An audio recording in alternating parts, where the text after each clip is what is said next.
¿Ahí la ven completa? Sí, ya aparece. Sí, doctor. Sí, doctor. Bueno, perfecto. Entonces, vamos a empezar hablando sobre el manejo del dolor. La farmacología es un tema muy importante porque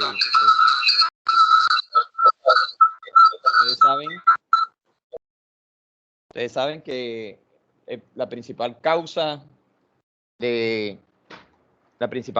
consulta es el dolor. Las personas consultan porque tienen dolor, de lo contrario, no consultarían. Doctor, dejó de presentar.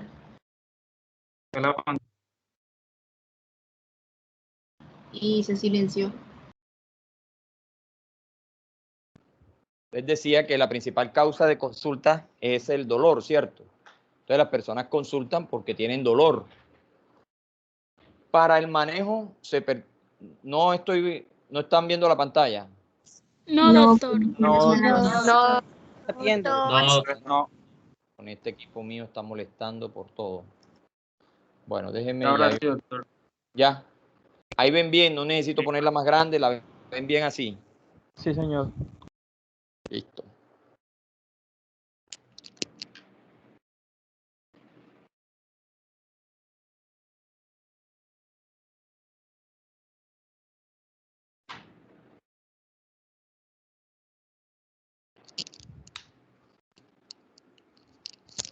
Bueno, entonces les decía que esa causa de consulta muy frecuente, como lo es el dolor. Entonces, definición de dolor hay mucho. Yo quiero que lean ustedes mentalmente lo que dice ahí y a ver quién me da algún concepto de lo que es el dolor. ¿Qué opinan ustedes de ese que están viendo ahí? Definición de dolor. Les doy un minutico para que me cuenten.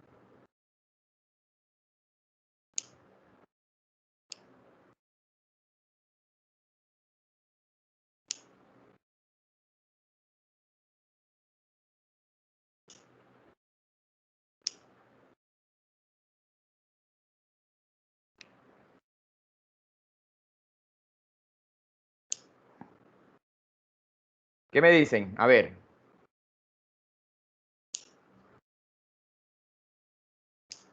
Doctor, es como una sensación desagradable que tiene la persona y que realmente no se le puede ver, ¿sabe? Siempre va a ser subjetivo porque el dolor no se puede ver, pero las emociones y las expresiones de las personas y cuando ella nos explica, cuando el paciente explica al médico, es que se puede decir que es un dolor. Perfecto. Entonces, fíjense que usted ha dicho algo muy importante.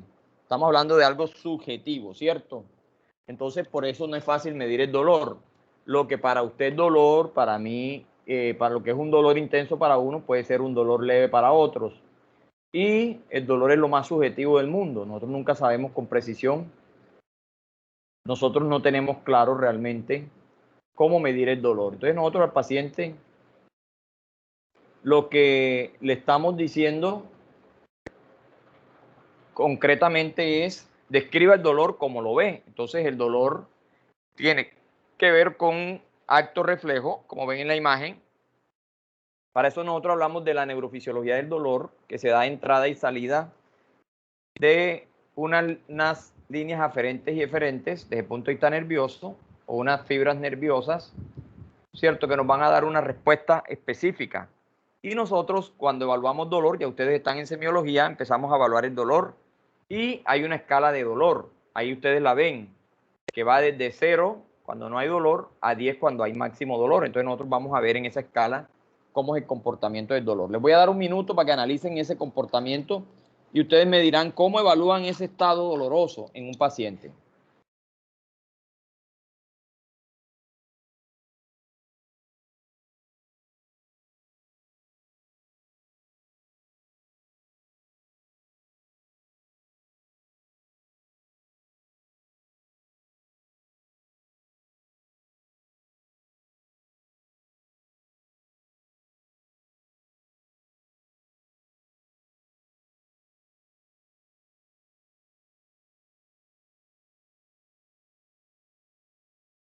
¿Qué me dijeron? Doctor, yo pienso que está relacionado porque que todo con el umbral de dolor personal de cada quien, ¿cierto? Porque, por ejemplo, para mí lo que puede ser un 8, para una persona puede ser un 4 y así. Perfecto. Entonces, ¿a qué nos estamos refiriendo ahí, doctora? A la subjetividad, ¿cierto? Sí. Y seguimos con ese término muy claro que es lo subjetivo. Entonces, evaluar dolor no es fácil. Evaluar la escala de dolor no es fácil porque no tenemos un aparato para medirlo. ¿O ustedes conocen algún aparato que uno le pone al paciente y le mide la escala de dolor? ¿Alguno conoce ese aparato? No, profe. La verdad es que no. Bueno, perfecto. Entonces, nosotros vamos a ver que el dolor, ya después de nosotros tener claro, y ustedes tienen claro qué es el dolor y toda esa parte, a nosotros en este curso nos interesa saber cómo vamos a manejar el dolor. Entonces, aquí aparecen varias opciones, varias terapias muy importantes que uno va a tener en cuenta para el manejo del dolor. Dentro de esas terapias aparece algo que la Organización Mundial de la Salud ha llamado la escala o escalera analgésica del dolor. ¿Sí la logran ver? Sí, doctor. Sí, doctor. Bien. Sí, Entonces, señor. nosotros tenemos unos grupos de medicamentos que van a aprender en este curso para el manejo del dolor. Vamos a arrancar desde el dolor muy leve hasta el dolor severo. Y en ese orden de idea, nosotros vamos a trabajar y a llevar el dolor, lo vamos a llevar de esa forma. O sea, nosotros vamos a lograr manejar adecuadamente el paciente con base en lo que el paciente nos manifiesta. Para eso vamos a hacer una exploración física, una buena anamnesis y vamos a hacer un diagnóstico.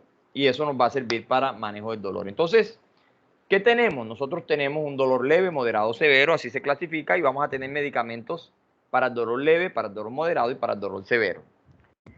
Dentro de esa escala de dolor o de medicamentos para el manejo del dolor, nosotros vamos a encontrar el uso de los AINES, antiinflamatorios no esteroideos. Los AINES son un grupo de medicamentos que se parecen porque ellos tienen una característica muy importante, y es que ellos son analgésicos, sirven para dolor, antipiréticos, sirven para fiebre, desinflamatorios, sirven para la inflamación y son antiagregantes plaquetarios. Entonces, ustedes van a ver que estos medicamentos sirven para todas esas funciones específicas que estamos mencionando aquí. Entonces, por esa razón, nosotros vamos a tener esa escalera analgésica que tenemos que saber manejar.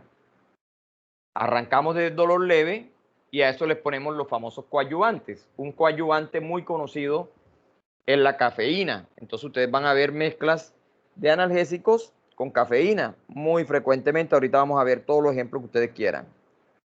Vamos a tener el dolor moderado, que lo vamos a empezar a manejar con analgésicos opioides débiles, entonces, o también llamados opioides menores. Entonces ustedes van a ver analgésicos, derivados opioides leves o, perdón, derivados opioides menores o derivados opioides débiles. ¿Qué importancia tiene eso? Que estos medicamentos no producen tolerancia y dependencia física. Y vamos a tener el manejo del dolor grave, el dolor severo, con un analgésico que es un derivado opioide fuerte, que puede producir, por ejemplo, derivados de morfina, que pueden producir en un momento dado dependencia y tolerancia cuando lo dejamos de usar. Entonces, ¿qué van a aprender ustedes acá? Que el dolor nosotros lo vamos a manejar en nuestro manejo directo, lo vamos a hacer a través de qué tan fuerte, qué tan leve o qué tan moderado es el dolor. Entonces, vamos a empezar hablando de los analgésicos no opioides. Entonces, repito, el dolor lo vamos a manejar analgésicos no opioides. ¿Cuáles serían los analgésicos no opioides? Denme un ejemplo. Lo acabé de decir. AINES. AINES, muy bien. tenemos los analgésicos opioides débiles. Ejemplo clásico, tramadol. Y tenemos los analgésicos opioides fuertes, ejemplo clásico, los derivados de la morfina. ¿Oyeron? Entonces, ustedes van a tener y van a aprender a manejar. Hoy vamos a ver los AINES en esta primera clase introductoria para que ustedes se puedan manejar y mover bien estos medicamentos.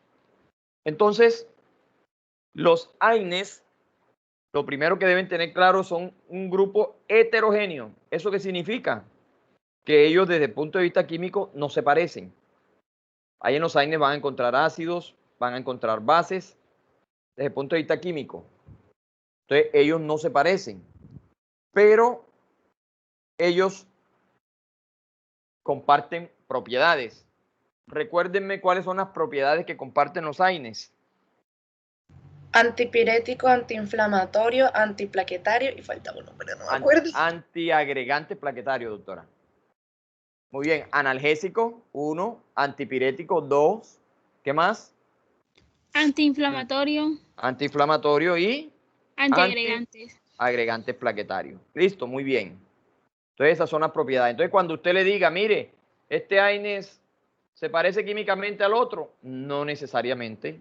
¿Y por qué se clasificaron en ese grupo? ¿Cuál sería la respuesta que ustedes darían?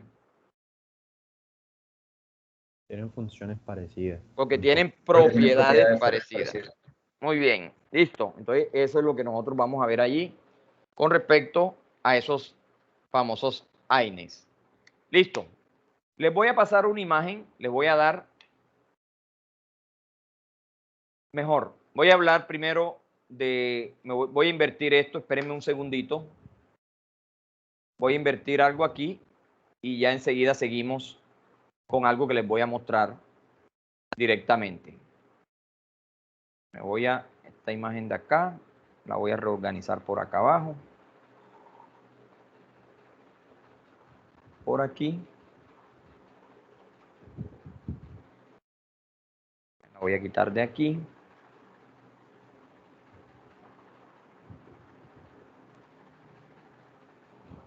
Listo. Entonces, para la realización o para... ¿Sí ven la imagen, verdad? Sí, doctor.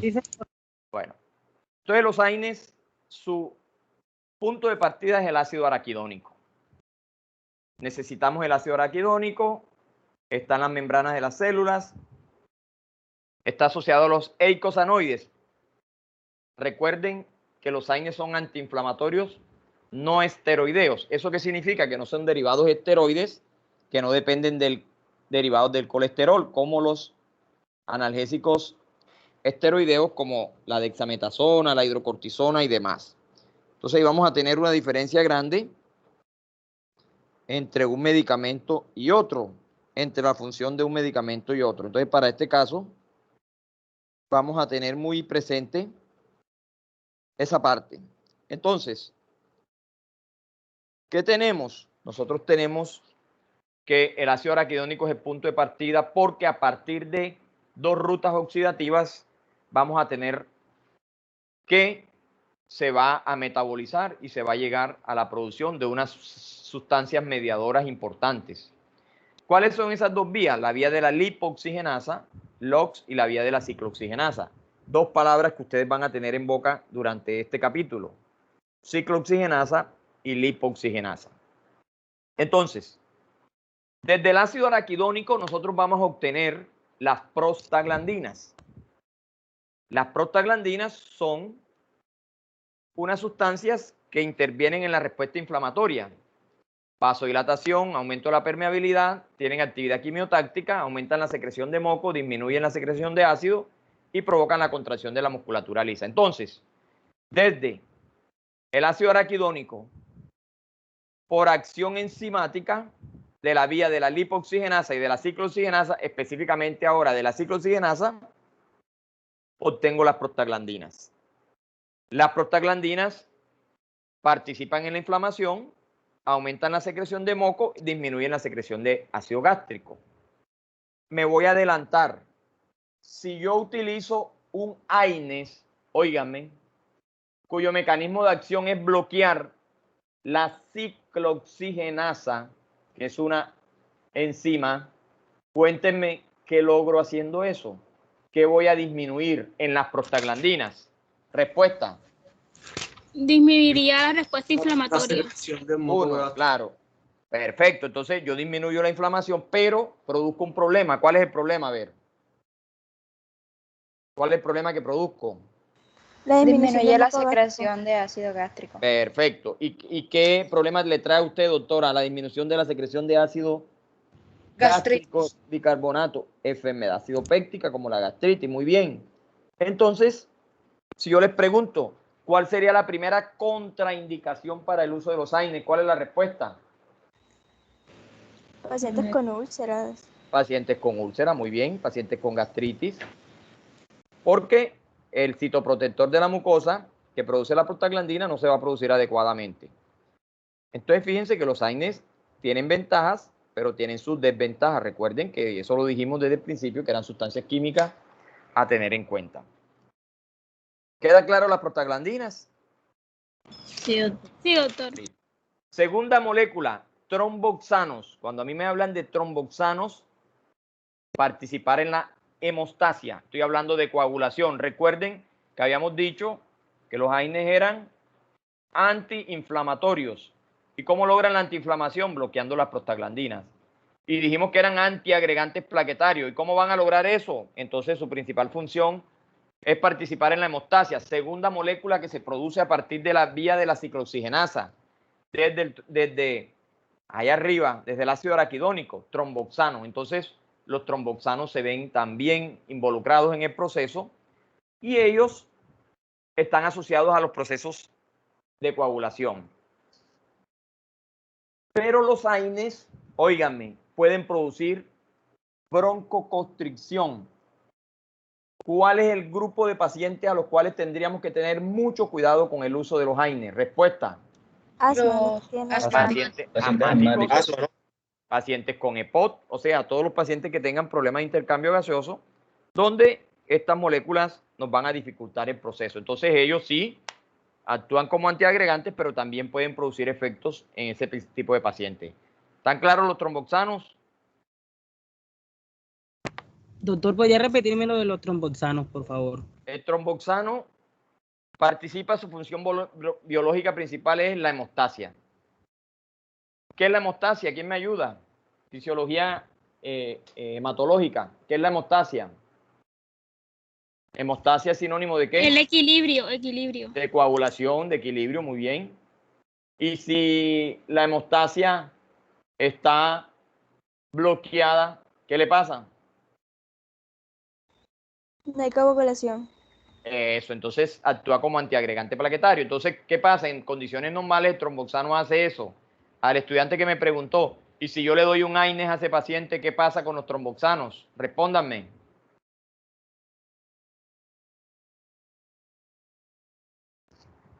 ¿Qué pasó? Se me fueron en silencio. ¿Ah?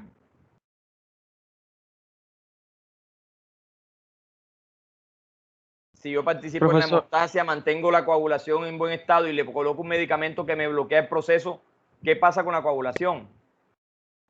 No habrá. No hay coagulación. No hay una buena coagulación. Estamos hablando de antiagregación plaquetaria. ¿Y por qué hablamos de agregación plaquetaria? Óigame, esto es fisiología. Yo esto lo hago porque a mí me gusta explicar todo. Pero eso me lo tienen que recitar ustedes. Fisiología y bioquímica, eso es lo que estoy hablando yo aquí. Yo no estoy hablando de más nada. Fisiología y bioquímica. Ajá. Entonces, ¿qué pasa directamente con esto? Cuéntenme a ver. ¿Qué es la agregación plaquetaria? Cuando hay una herida, se forman una cantidad de coágulos porque las plaquetas se agregan y logran hacer un tapón para evitar la hemorragia, ¿cierto? Eso se llama agregación plaquetaria. Si yo les digo que los AINES son antiagregantes plaquetarios, ¿qué están haciendo los AINES? Cuéntenme. Disminuir el proceso de No deja que las plaquetas se agreguen. Perfecto, no permiten que las plaquetas se agreguen, por lo tanto, ¿qué van a producir? ¿Qué producen? Hemorragia, muy bien, sangrado. Entonces aquí viene otra pregunta. ¿En qué pacientes no puedo usar los AINES? Respuesta. Hemofílico. Hemofílico. Entonces, para no ser tan específico, decimos pacientes con trastornos hematológicos. Claro, tromboxano, muchachos. Sí, doctor. Sí, doctor. Bueno, eso es lo que se quiere. Que quede todo claro. Bueno. Seguimos. Tercer elemento. Prostaciclinas. Actúan en la formación y agregación plaquetaria de manera secundaria, son vasodilatadores. Las prostaciclinas son tipos de prostaglandinas que tienen un efecto antiagregación. No hay nada que explicar allí. Y tenemos por la línea de la lipoxigenasa, recuerden que tenemos ciclooxigenasa y lipoxigenasa. Por la vía de la lipoxigenasa se producen los leucotrienos. Son constrictores potentes de la musculatura lisa, participan en los procesos inflamatorios crónicos, aumentan la permeabilidad vascular, favoreciendo el edema. Si ellos participan en la inflamación, en la permeabilidad, favorecen el edema, y yo los bloqueo, ¿qué logro entonces? Cuando doy un AINES, ¿qué logro? ¿Qué logro? ¿Qué función nos falta? ¿Disminuimos qué? La respuesta inflamatoria. Respuesta inflamatoria. Y de paso, ¿qué disminuimos con la respuesta inflamatoria? El dolor. ¿De acuerdo? El dolor. Entonces, esos son los elementos básicos que yo necesito en mi proceso. Entonces, ahí tienen una imagen desde el fosfolípido, ácido araquidónico y cómo actúan cada uno. Un minuto, revísenla y la discutimos inmediatamente. ¿Listo?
¿Quién dijo yo?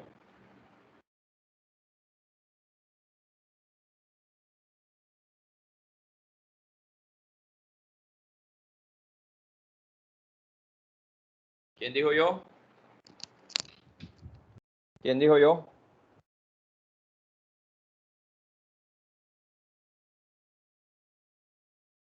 Doctor, ¿puedo?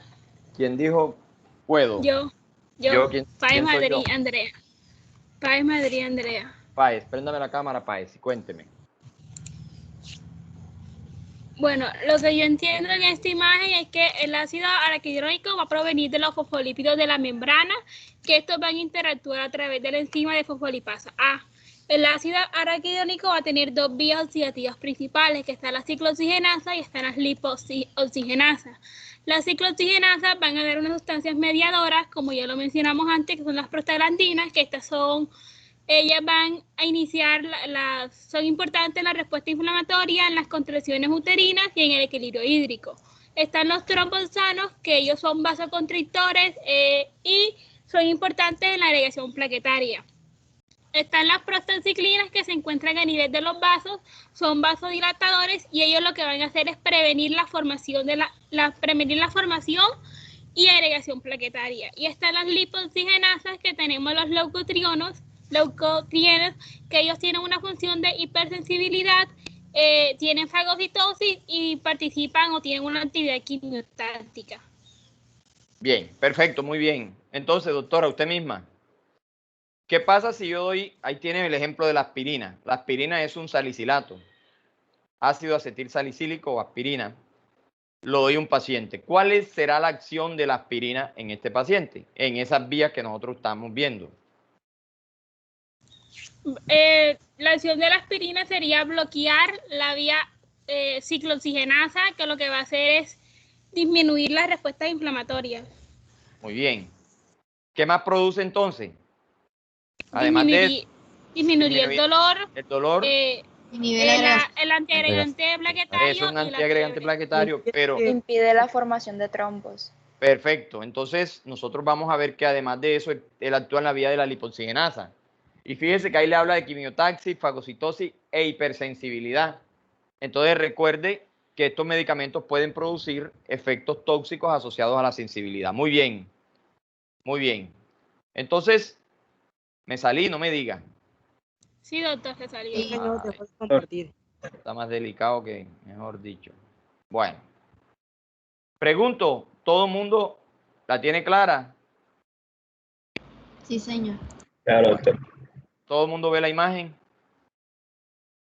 Sí, doctor. Sí, sí, señor. Bueno, entonces ahora vamos a ver que a mí me dijeron que habían dos tipos de ciclooxigenasa, la tipo 1 y tipo 2. Se llaman isoformas.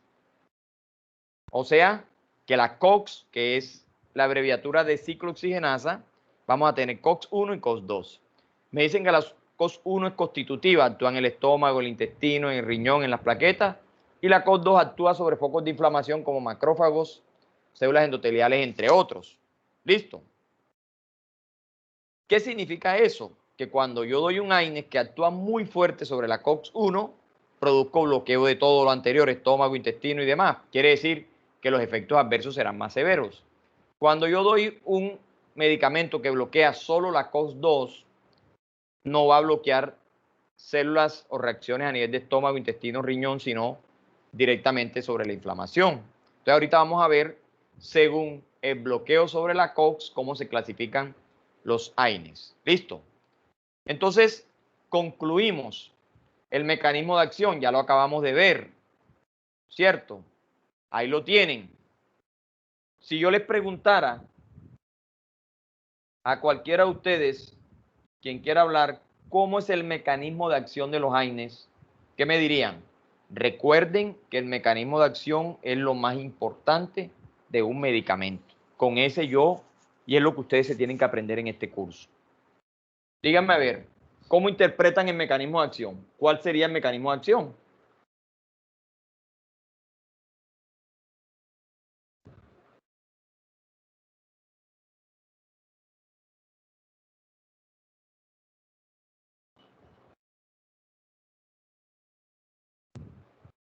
¿Qué dijeron?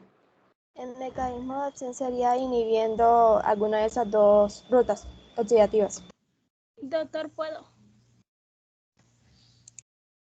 Lo que yo entiendo del mecanismo de acción de los AINES es que ellos consisten en la inhibición de la vía ciclooxigenasa, que es lo que está inhibiendo la síntesis de los eocasinoides, que son las prostaglandinas, los trombosianos y los prostaciclinas. Que ellos son los encargados.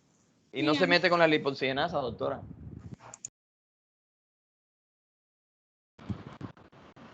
Sí, se mete con la lipoxigenasa. Claro, entonces como ella me habló solo de la ciclo, se mete con ambas, ¿cierto? Entonces, mecanismo de acción, conclúyamelo.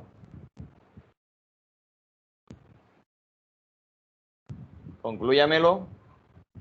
La misma compañera que estaba hablando ahorita. Entonces, la inhibición va a tener como finalidad va a tener como la responsabilidad de los principales efectos, sean terapéuticos o sean efectos adversos del fármaco. Entonces, ¿el mecanismo de acción cuál es? Sería la inhibición de oxidación del ácido araquidónico. No, la inhibición no, digamos, del ácido araquidónico, ¿cierto? No, sino de las vías de oxidación del ácido araquidónico. Perfecto, muy bien, eso sí, está muy bien. Así es. Entonces, al bloquear esas vías oxidativas, nosotros vamos a lograr disminuir la producción de prostaciclinas, tromboxanos, prostaglandinas y leucotrienos. ¿Queda claro? Sí, doctor. Bien. Entonces aquí está resumido: inhibición de la ciclooxigenasa, disminución de la lipoxigenasa, disminución de los leucotrienos, enmascaran las células T supresoras. Ese es más o menos el mecanismo de acción que nosotros vamos a ver con respecto a en general los AINES. No estoy hablando de un AINE en especial, sino en general de todos. La clasificación, ustedes lo ven aquí, se clasifican en ácidos y básicos desde el punto de vista químico. No me interesa esa clasificación, que ustedes se la sepan. Les voy a poner la siguiente clasificación, que es la que quiero que se aprendan y que ustedes tienen que manejar. Según su relación o su poder de inhibición de la COX. Si yo les pregunto, ¿cuál de los grupos que está ahí tenemos los que bloquean la COX-1 y COX-2 completamente? Los que bloquean débilmente la COX-1 y débilmente la COX-2. Los que bloquean la COX-1 débilmente y bloquean la COX-2 fuertemente. Y los que bloquean única y exclusivamente la COX-2. ¿Cuál de esos, un minuto para que piensen antes de responder, sería de mejor acción? Un minutico. Un minuto. Se quitó la diapositiva. Otra vez ese güey, qué cosa. Qué problema con esta cuestión. Ya se las presento.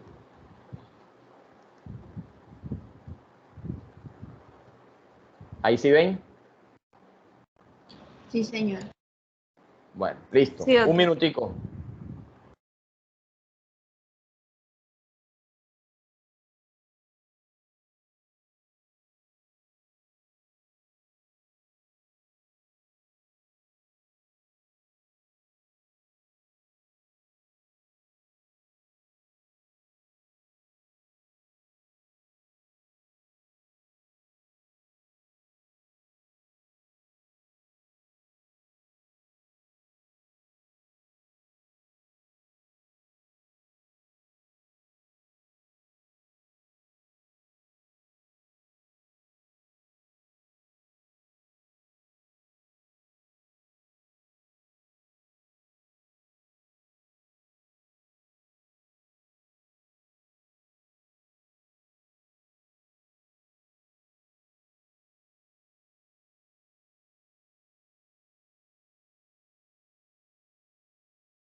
Bien.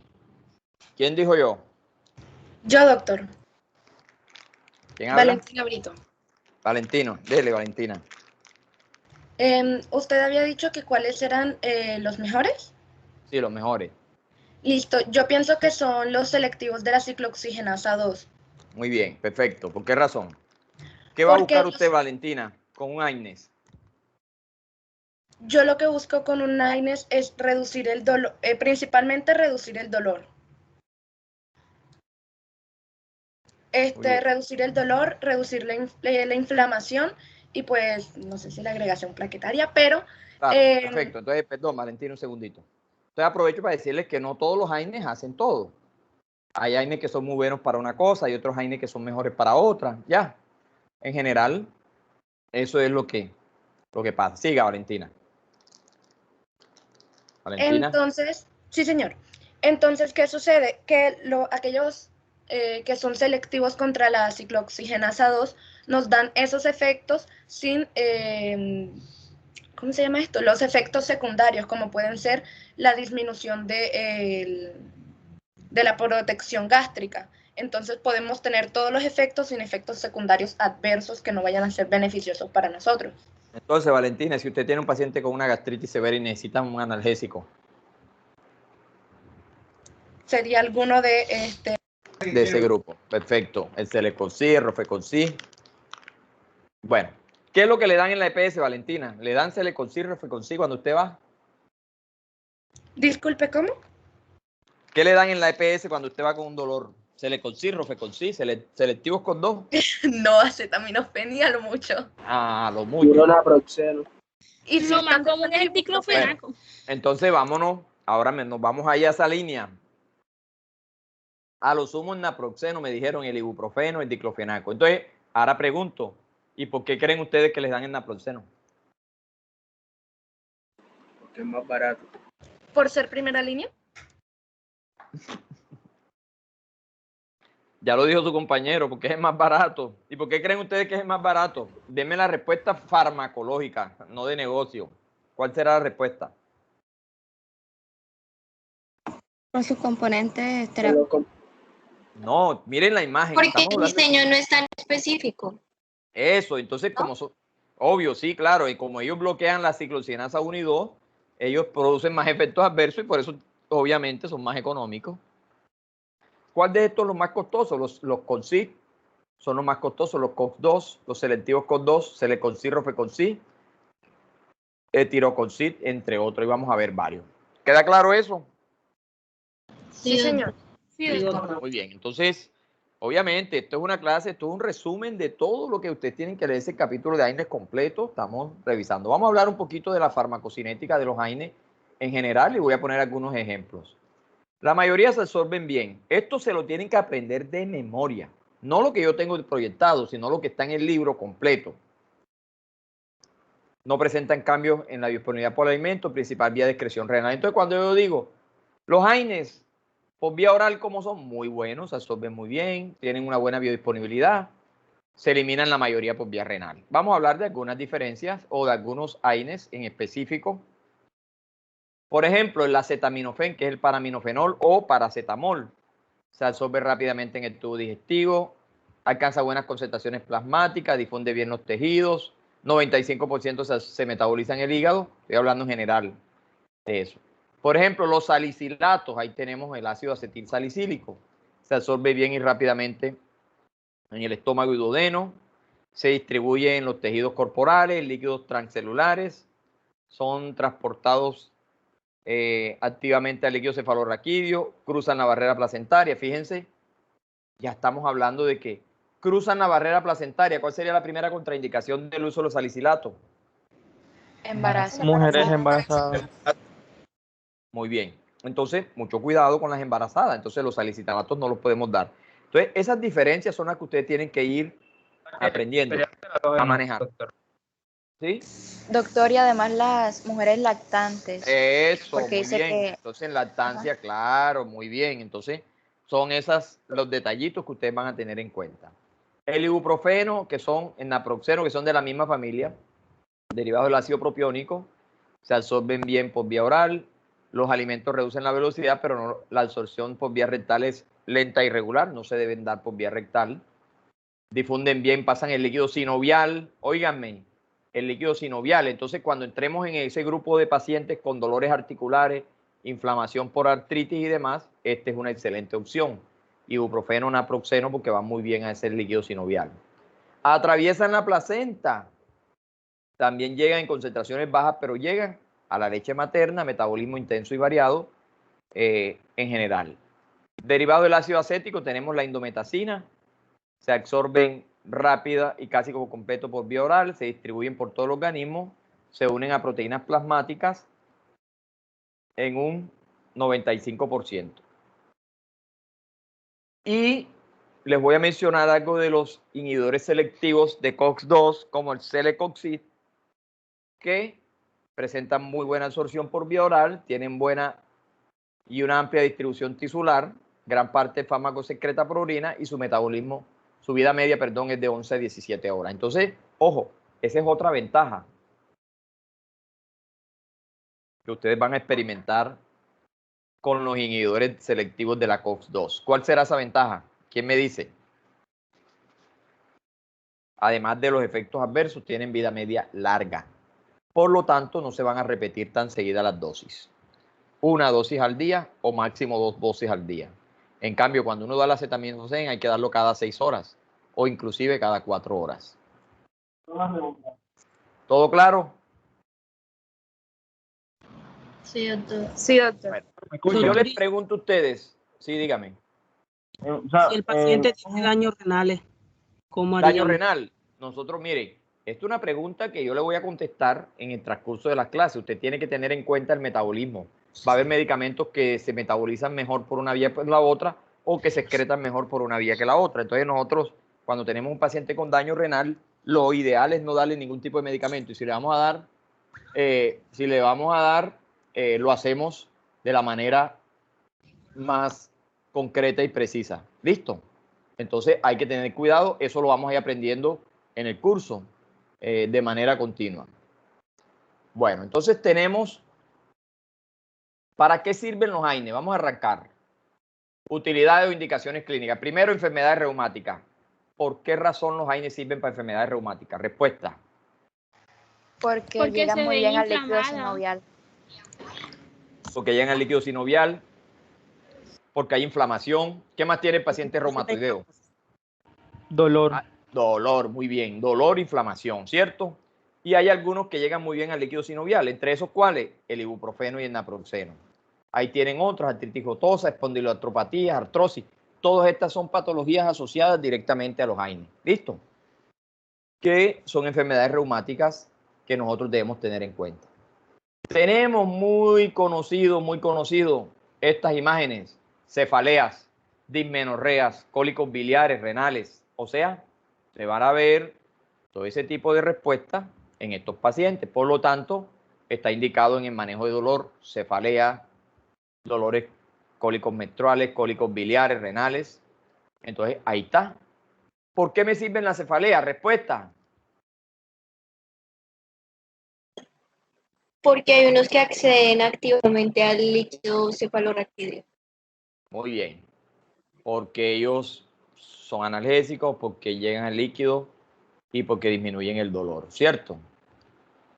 Trastornos dolorosos, traumas deportivos. Porque cuando yo tengo un trauma, no solamente deportivo, cualquier tipo de trauma, un golpe o algo, me dicen, mira, tómate el ibuprofeno, tómate el naproxeno. ¿Por qué razón? ¿Qué logro yo con eso? Porque reduce la inflamación y el dolor. Calmar el dolor. Y consigo el Calmamos dolor. el dolor, muy bien. Disminuye la inflamación. Inflamación.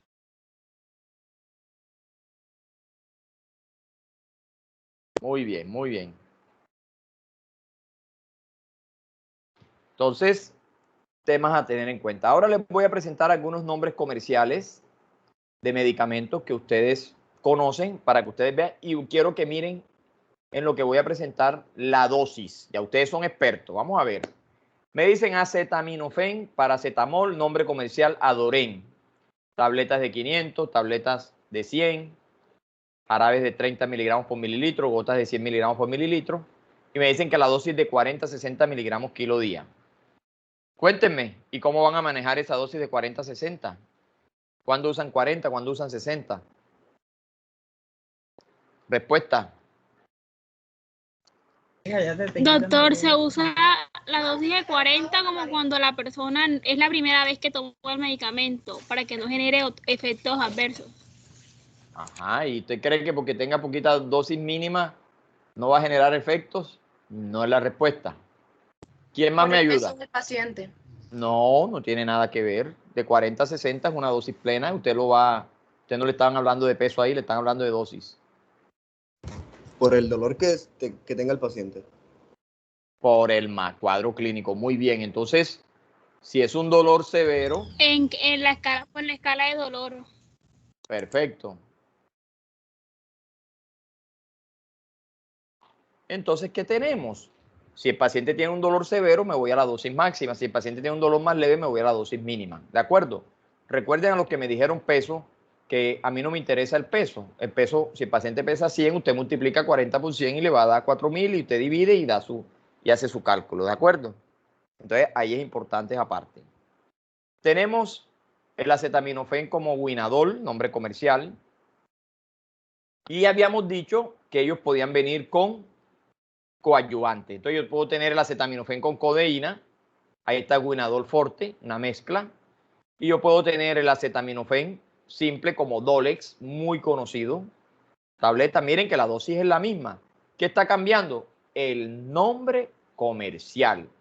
El acetaminofén sigue siendo el mismo. Para este laboratorio se llama Dolex. Para este laboratorio se llama Winadol. Para este laboratorio se llama Adoren. Pero es el mismo medicamento genérico con un nombre comercial diferente. Pero aquí aparece el Dole Forte. ¿Cuál es la diferencia entre el Dolex y el Dole Forte? Respuesta. Tiene coadyuvante. En combinación con la cafeína. Tiene compañero de cafeína. Tiene cafeína y la cafeína es un coadyuvante. Muy bien. Así es, quiere decir que estamos despiertos. Muy bien. Tenemos la normetona. Entonces aquí le van a aparecer varios medicamentos. Y me voy a ir a uno muy conocido por ustedes.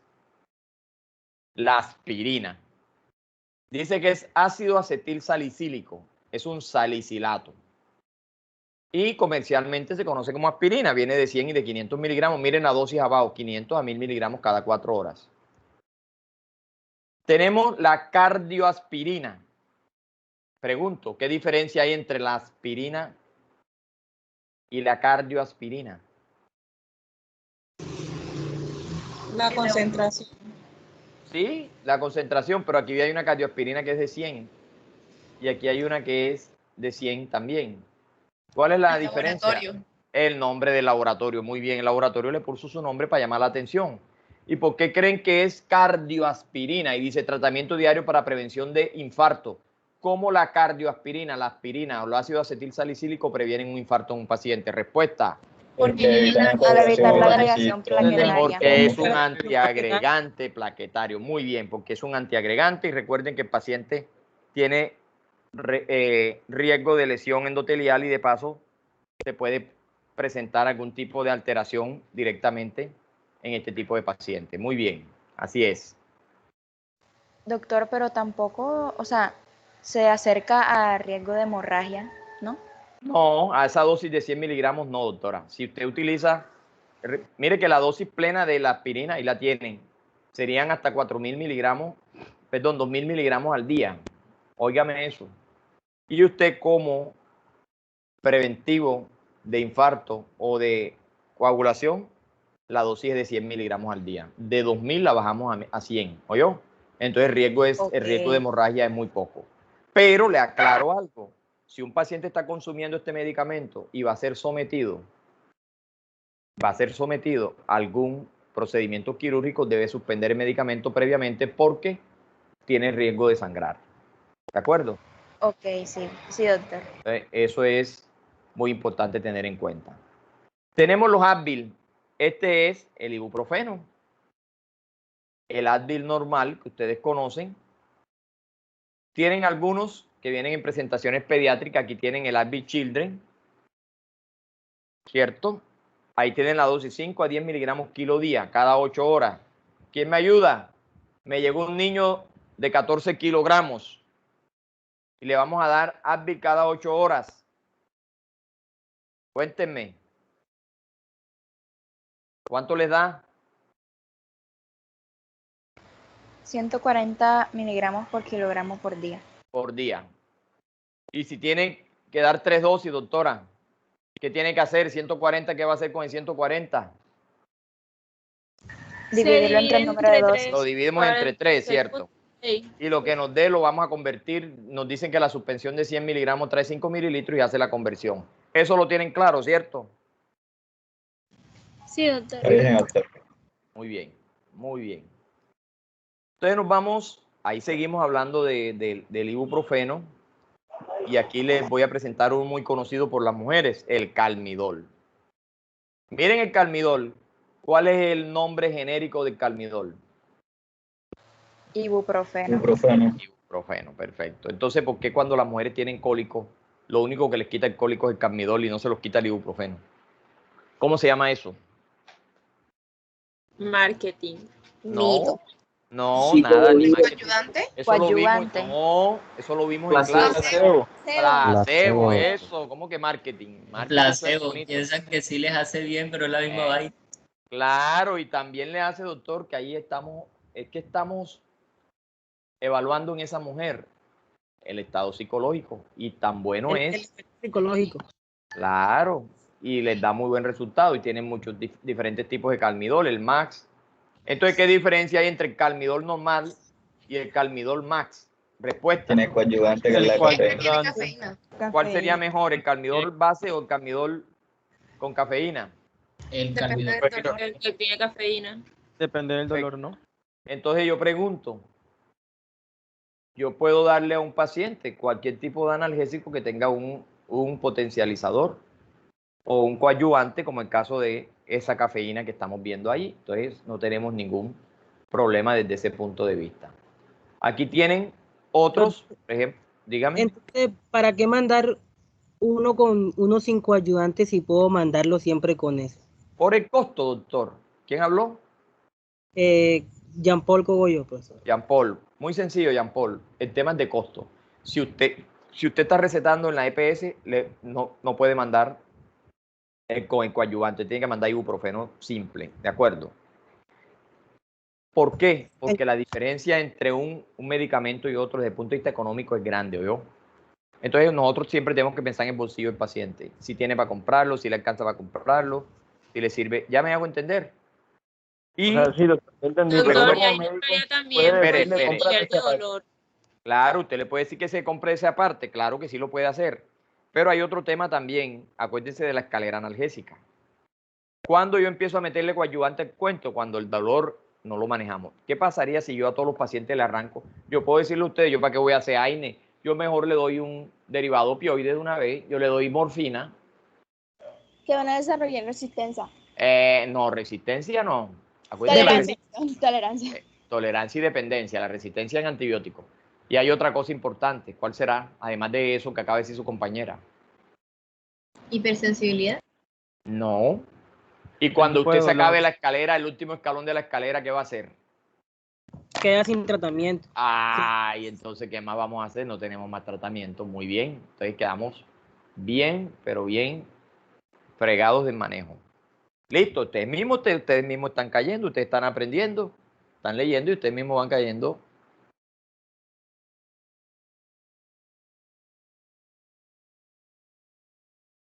Listo. Muy bien, excelente. Entonces ahí les he mostrado algunos de los tantos medicamentos que tienen sus nombres comerciales y que son importantes que los tengamos en cuenta. Aquí les voy a hablar para terminar esta parte de los inhibidores selectivos de la COX-2. Celecoxib, Celebrex, de 100 y 200 miligramos.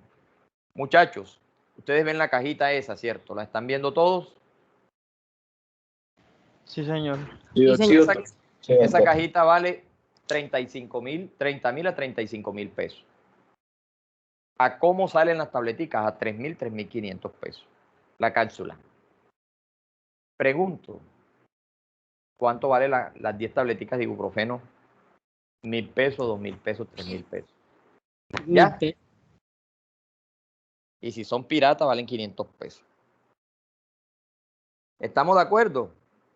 Entonces yo pregunto, ¿será que nos van a dar Celebrex en la EPS? No. Y ya ustedes saben por qué el Celebrex es mejor que el ibuprofeno. Y ahí estamos hablando de dosis única o máximo 2 dosis al día. Y estamos hablando de efectos adversos menores. Estamos hablando de que no nos metemos con el tubo digestivo de nuestro paciente. Entonces, todos esos temas hay que tenerlos en cuenta a la hora de tomar una decisión sobre el manejo de un medicamento. Profe, una pregunta. Dígame, le mandamos Vioxx, tableta de 25-50, también es un selectivo COX. Dígame. Con respecto a los coadyuvantes. Entonces, si yo me tomo un AINE, digamos, tomo un acetaminofén y luego me quiero tomar una taza de tinto, ¿sería lo mismo?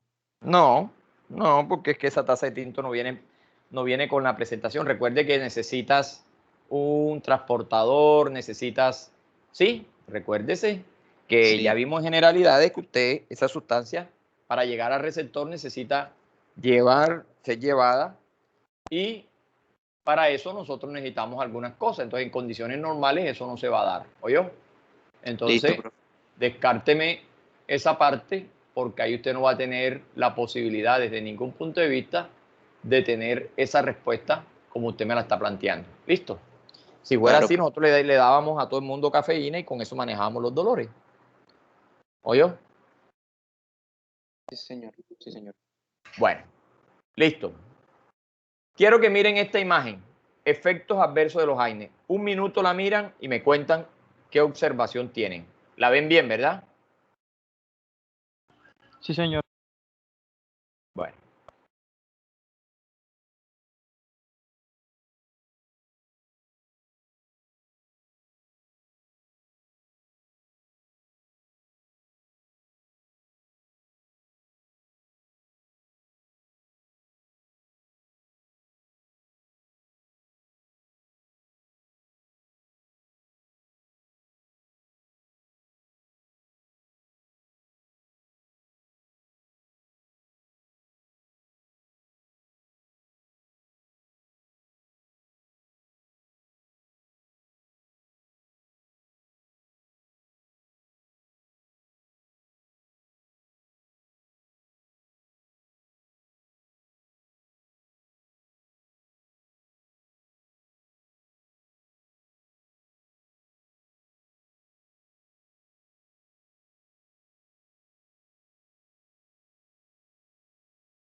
Conclusión. ¿Quién dijo yo? Yo, doctor. Ajá. ¿Quién es yo? Fernández Santos. Fernández. Hágale. ¿Qué me dice? Bueno, aquí en la tabla podemos ver que los efectos adversos de la utilización de AINES se reducen casi por completo, o bueno, por completo, a dolencias del tubo digestivo, como por ejemplo la pirosis, el dolor abdominal, en el Perfecto, epigastrio, las doctora. náuseas. Listo, muy bien. Esa es la conclusión. Entonces, fíjense que el problema está ahí. ¿Y por qué se dan esos efectos, doctora? ¿Qué dijimos al inicio? Porque se están utilizando AINES selectivos de la COX-1. Ajá. O AINES que bloquean la COX-1, ¿cierto? ¿Y a quién estamos bloqueando indirectamente? Estómago, riñón. No, ¿a quién estamos bloqueando? Sistema digestivo. Sí, pero ¿a quién estamos bloqueando? A las prostaglandinas que producen moco, bicarbonato y al bloquear eso estamos disminuyendo la protección de la mucosa gástrica. Muy bien. ¿Está claro? Sí, Bueno. profe. Sí, doctor. Miren la citotoxicidad o la toxicidad asociada a los AINES. Complicaciones gastrointestinales, ya lo hemos cansado de explicarlo. Hepático, ¿por qué hay que tener en cuenta la parte hepática en un AINES a la hora de darla?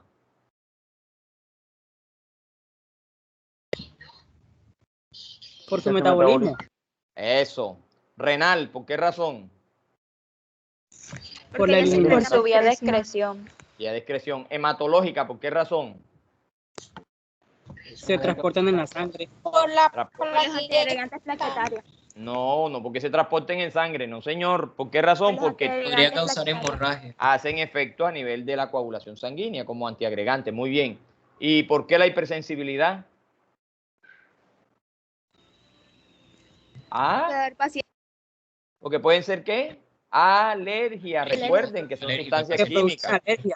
Producen Muy bien, alergias. pueden producir alergias. Listo. Pacientes de alto riesgo para el uso de AINES. Primero, edad mayor de 65 años. ¿Por qué razón? Ya ustedes lo han visto. El daño hepático, el daño renal. Antecedentes de enfermedad ulcerosa, ya lo hemos visto.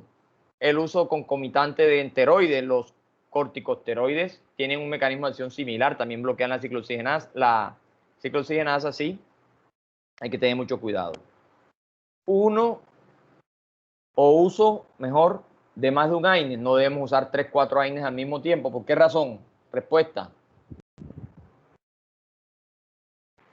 ¿Por qué razón no deberíamos usar varios AINES al tiempo? Todos los efectos adversos que tienen.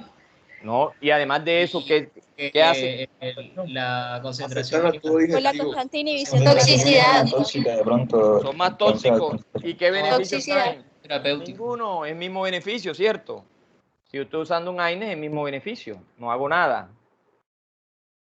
Y el uso de AINES por mucho tiempo también hay que tener mucho cuidado con eso. Y a tener en cuenta estas contraindicaciones relativas, nunca se les olvide, vamos a tener en cuenta, ojo con la embarazada, ojo con la lactante, ojo con los pacientes con úlcera y ojo con los pacientes con daño hepático y renal. ¿Listo? ¿Preguntas? ¿Dudas?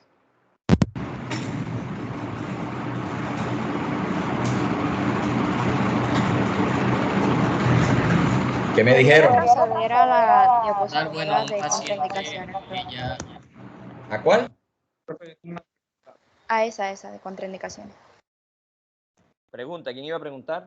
Doctor, un paciente pues sí, mayor de edad, 80 años de edad, que de pronto tiene mucho dolor en las articulaciones y eso. Y ajá, Claro que sí, doctor. Dice precaución, ¿oyó? Sí lo puede usar. No estoy hablando sobre esa. A lo que me refiero es que, ajá, son de pronto pacientes que tienen ya el hígado muy, ajá, como que no le funciona bien y todas esas cosas. Entonces, ¿cómo trabaja el AINE en un paciente de eso? Trabaja Pues, con mucha dificultad, tiene mucha razón. Profe, una pregunta. Dígame. Mire, cuando usted dice que tiene contraindicaciones en el embarazo, ¿hace referencia a qué precisamente? ¿A malformaciones, a aborto espontáneo? Pueden producir malformaciones congénitas porque están clasificados en grupo B o C, más que todo en el C. ¿Oyó? Son riesgo-beneficio. Son fetotóxicos, claro, riesgo-beneficio, pero no todos los AINES producen eso. Recuerden que lo vimos en primer semestre. No todos los AINES producen el efecto, pero siempre que vayamos a un AINE hay que revisar bien qué clase de AINE voy a dar para evitar algún efecto adverso severo que me pueda complicar el paciente. ¿Listo? Okay. Esta es la primera clase de manejo de dolor. Nos faltan todavía 2 clases más. ¿Oyeron? Entonces, muchachos, por hoy vamos a dejar aquí. Yo tengo una reunión ahora. Quería llegar hasta aquí, terminar AINES. Nos vemos mañana a las 2 de la tarde, ¿oyeron? ¿Queda claro? Mañana a las 2 todos. De acuerdo, doctor. Gracias. Sí, señor, gracias. Y la clase de inmuno va a las 4, no se les olvide. ¿Listo? Mañana vamos a revisar, el taller. ¿Oyeron? Sí, los grupos.